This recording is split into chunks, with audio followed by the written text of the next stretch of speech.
Today I'm going to show you how you can take the HTML code that I sent you under for your digital resources, copy it and paste it into your page for your website. So the first thing that you need to do is make sure you have that HTML code. So this is the text document that you should have received.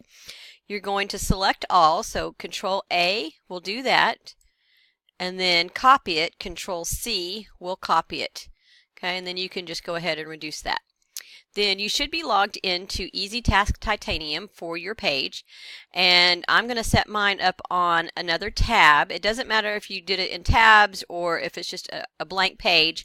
The main thing is you just need a spot where you can add the text editor widget. So you would drag that to your page, and then once that is there, you're going to click on this little button that says HTML right here. Okay, once you click on that, that's where you're going to paste your code. So I'm going to hit Control V to paste. Then you can click on the pencil and see the information. So that's all those icons and everything for the digital resources.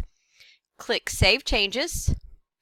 Then make sure that you go ahead and publish your page, and you should be good to go. If you need to preview it, you can click on Preview and you can test those links. So if you clicked on EBSCO eBooks, it should take you into EBSCO. So that's how you take that code and add it to your page. So hopefully you can use that to update your own website.